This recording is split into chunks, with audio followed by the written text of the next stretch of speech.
Excellence, Madame la Ministre, le représentant de son Excellence, le Président de la République et de son épouse, Excellences, Messieurs les ministres, Messieurs les ambassadeurs, Messieurs les membres du Conseil supérieur de l'appel islamique international, Monsieur le représentant de son éminence, le cardinal Hyacinthe Thiandoum, Mesdames et Messieurs, Assalamu alaikum marratan ukhra wa rahmatullahi ta'ala wa barakatuh.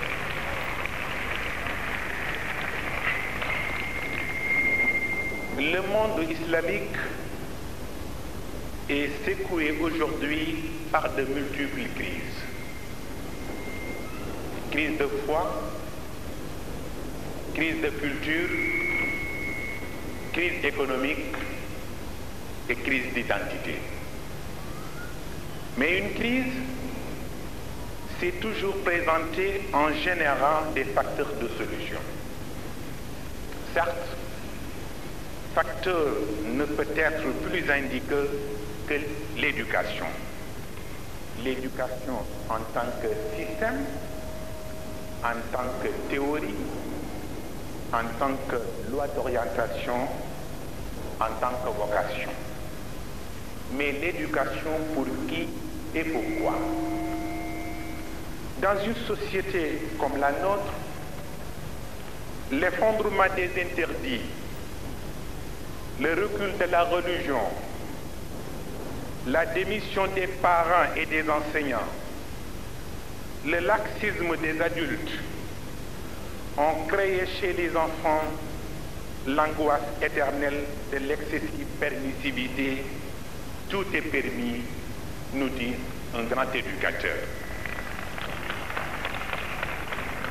Face à ce spectacle douloureux, les faits nous interdisent de sous-estimer le terrible défi que font peser sur nous les enfants de cette société. C'est pour cela qu'un cri d'alarme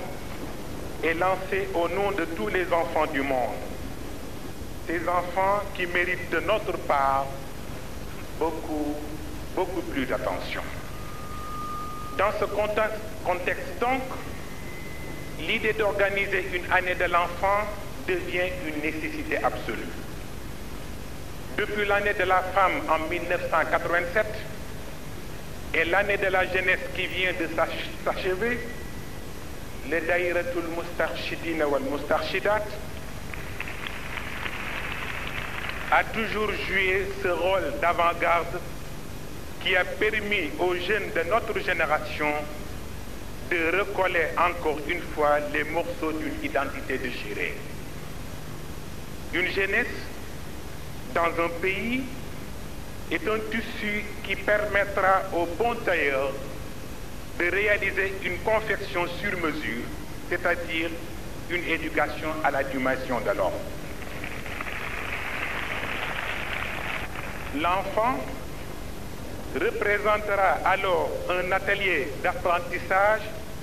où tous les jeux de perfectionnement seront autorisés. Quelqu'un nous dit ceci: donnez-moi de meilleures mères, je vous donnerai un meilleur monde. Cela veut dire qu'une société moderne ne peut s'édifier qu'avec la femme et par la femme. Cette mère qui est beaucoup plus en relation avec la nature que l'homme, car sa nature à elle, c'est de mettre au monde. Bien sûr, la nature ne peut se concevoir dans un vide. La femme aussi a toujours horreur d'un environnement sans enfants. En effet, les enfants sont un précieux aiguillon pour ceux qui tiennent entre leurs mains périssables le destin d'une société. Les parents, les enseignants, les éducateurs sont tous interpellés. Il ne s'agit plus d'ériger l'école en centrale mécanique ou une énorme machinerie qui risque d'être aussi inutilisable que coûteuse.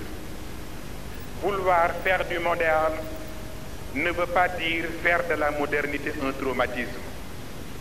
Et il faut craindre le jour où les écoles seront remplacées par des maisons de retraite. L'école heureuse n'est pas celle qui se suffit du bonheur immédiat de l'enfant. Et d'ailleurs, l'épanouissement n'est-elle pas un processus? Je crois que oui. Vous constatez de vous-même qu'on utilise aujourd'hui de gros moyens en petits gadgets, alors que l'éducation de nos enfants reste fermée à jamais. La création d'une jeunesse saine ne peut être obtenue que par le mariage de l'école et de l'éducation. Ce sera certes un mariage forcé dont le divorce pénalisera la société tout entière. Qu'ils soient parents ou enseignants, ils doivent savoir qu'entre la pédagogie de répression et la pédagogie de démission, il y a une troisième voie, celle de la pédagogie de confiance. Sans la confiance, tout risque d'être remis en cause. L'éducation des enfants exige une technique plus que perfectionnée. Et pour s'épanouir dans un contexte social fait de contrastes, il faut nécessairement des méthodes soigneusement étudiées. Quelqu'un l'a déjà affirmé,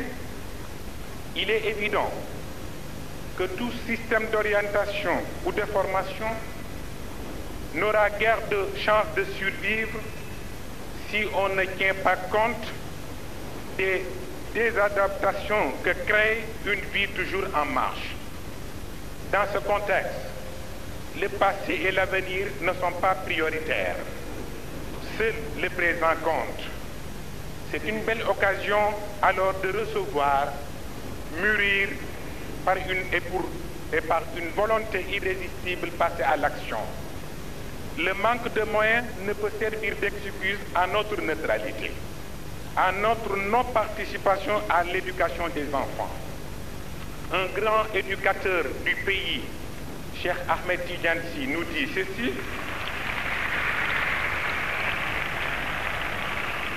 l'éducation, c'est avant tout notre foi dans un programme de diversité. Donc, force nous est d'apporter le meilleur de nous-mêmes en plaçant ainsi la sécurité de nos enfants garante de la sécurité du pays. Et si aujourd'hui, l'espoir des femmes et des enfants ne se dirige que vers la révolte, alors là, les responsables n'ont plus le droit de se déclarer les héros face à un tel arsenal de déstabilisation et de dépersonnalisation. Le poète Ahmed Shawqi avait raison en nous livrant cet enseignement. Wa innamal umamul akhlaqu ma baqiyat fa inhum zahabat akhlaquhum. Zahabu, c'est-à-dire une race. Ce sont ces qualités qui la personnifient. Si les bonnes qualités s'en vont, la race s'en va avec elle. L'imam al-Ghazali, dans son livre Ayyuha al-Walad, disait en s'adressant à tous les enfants de la foi: mon fils, parmi les conseils donnés par le prophète de l'islam, on trouve cette sentence: lorsqu'un homme a l'esprit préoccupé de soucis sans importance pour lui, c'est le signe que le Très-Haut abandonne son serviteur. Celui qui perd une heure de son existence en de recherches pour lesquelles il n'a pas été créé mérite que Dieu prolonge ses regrets. Celui qui dépasse la quarantaine sans que ses bonnes actions l'emportent sur les mauvaises, celui-là ne mérite pas la confiance de Dieu. Pour conclure, je demande à tous et à toutes de partager avec nous cette noble tâche qui nous interpelle tous, car c'est le Sénégal de demain que nous devons préparer. Le dessein est grand, certes, et les moyens font défaut, mais avec l'aide de Dieu, nous y parviendrons. Je ne termine pas, certes,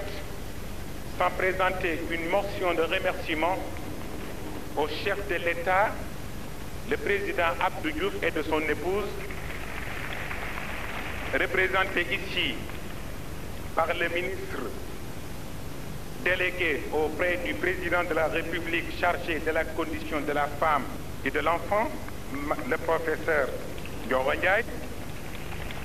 qui a bien voulu présider cette cérémonie d'ouverture. Nous remercions aussi nos hôtes étrangers membres du Conseil supérieur de l'appel islamique pour leur aimable participation. Ces remerciements vont également aux parents des enfants et à tous les invités ici présents. Certes, une motion spéciale sera adressée aux représentants de son éminence, le cardinal Hyacinthe Thiandoum, qui a toujours s'intéressé à toutes les activités de notre mouvement Al-Moustarchidine ou Al-Moustarchidat. Nous disons à tous et à toutes, shukran lakum, un grand merci. Wassalamu alaikum wa rahmatullahi ta'ala wa barakatuh. Mbokk yi, ngeen baal ma sama tubaab baaxul parce que defuma école française.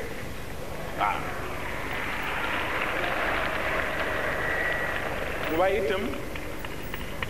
dañu bëggoon nekk sànni ay kaddu ndax Sénégal lañu ne ay na am nañu dégg arab am nañu dégg tubaab mais am nañu yoo xam ne dégguñu ñaar yi wolof la ñu dégg. mu mel ni bisu tey bi nag bu ñu leen waxul ni bég nañu sax ngeen xam ni bég nañu waaw ndax it fa tabarakallahu yaakaar naa lii fi nekk tey yéen xam ngeen ni du sagu Moustarchidine sagu l'islam bi yépp la waaw waaye itam bu dee sagu l'islam bi yépp it mën nañ ni sagu Sénégal yépp la te bu ñu waxee Sénégal tudd nañu ki nga xam ni mooy njiitu réew mi ak soxnaam waaye tudd nañu it sunu kilifa diine yi nga xam ni ñoom lañu fi am ñu nekk ci sunu kanam waaye tey ki nekk ci sunu kanam di sunu doyen nekk à la tête de la fédération des associations islamiques du Sénégal mu di Serigne Abdou Aziz Sy Junior.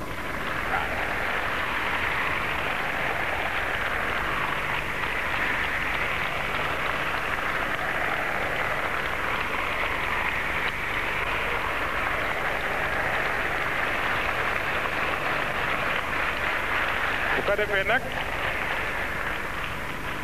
moom ci boppam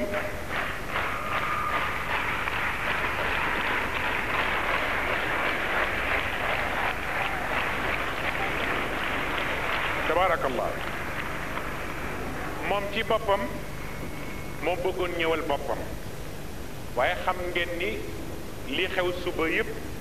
ci boppam la tegu te gan ñépp ay ganam la te itam biig dafa fanaan gàmmu tey ci suba mu xëy njaareem pour benn journée bu mu fa waroon ubbi ci ngoon gi léegi ñoom ñu war a dem aéroport pour jëli seen gan ñi nga xam ni ñoo desoon rawatina ki nga xam ne mooy kilifa gi mooy docteur Mouhammad Ahmad Chérif bi nga xam ne mooy secrétaire général bu appel islamique mu yebal fi nag une forte délégation ñu ñëw teewal ko fi tabarakallahu gannaaw bi nga xamee ni présidence officielle bi ki nga xam ni moo ko jiite mooy sunu ministre waaye di sunu jigéenu bopp bokk ci ñun li ñuy def saf ko mooy soxna Ndioro Ndiaye bi nga xam ne xam ngeen ko ci sunu biir mu ngi ànd nag ak sunu ministre bopp moom itam di sunu mbokkum bopp mi nga xam ni moom itam yàgg ngeen ko ràññeete ci lépp lu ñuy def ci sunu biir mu di Serigne Lamine Diop ministre de la justice waaw ñu ngi itam ràññeeku itam kilifa gi nga xam ni moo fi teewal son éminence le cardinal Hyacinthe Thiandoum puisque ci gannaaw dafa téléphoné ci sunu centre fekkuma fa mu conversé ak xale yi pendant 25 minutes ni leen Moustapha lu ma woo ci niveau Moustarchidine bu ma fekkee ci dëkk bi jaral na ma déplacé wu ñëw fa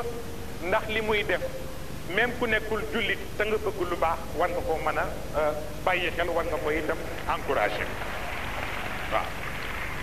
mu ni nag comme dafay fekk mu voyagé mais mu ngi ñaan dina am ku mu yabal mu ñëw représenté ko fi moom moo toog na la ci kaw représenté ko. ñu ngi itam am teewaay bu ñu neex rëy ci ñun di ko xam ni ci setu yonent bi la bokk mu di Cherif Atqana bi nga xam ni fa tabarakallahu ci wàllu al tariqa al qadiriya tey ñi nekk fii ñëpp fa tabarakallahu di fi yëngu moom moo nekk ci seen kanam moom itam ñun ñu yitteel ko sunu liggéey yitteel ko amul dara lu muy def te moom bu ca mënee ñëw dana ca ñëw bu mënul ñëw dana ca yónnee ay njabootam waaye tey moom moo ñëwal boppam ànd ak délégation bi ma àndal ma ñaan leen ngeen sargal ko waaw waaw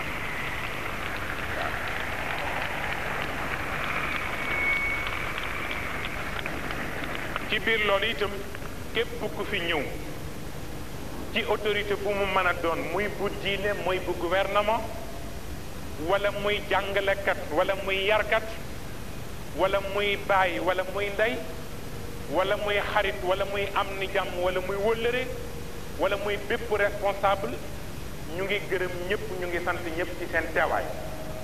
ñu ngi gërëm service d'ordre yi ñu ngi gërëm itam waa presse bi la télévision waa rajo ak waa Soleil Serigne Ali Cissé mu ngi fi toog waaye itam di gërëm sunu doomu ndeyu bopp mu di Ahmed Lamine Niass bi nga xam ni moo yor journal Walfadjri waaw di gërëm itam waa presse bi ñëw nga xam ne ñoo représenté al jihad bi nga xam ni moo bokk ci ad daawa al islamiya ñëw ànd ak délégation bi ñu ngi gërëm ñëpp di ko teg ci loxo sunu collaborateur di sunu xarit am yitte di ñu taxawu ci lu mu mën a doon ma di leen ko seedeel muy ak Sayyid Miftah Abu Aïcha bi nga xam ni moo fi taxawal al jamiya daawa al islamiya al alamiya fii ci Dakar waaw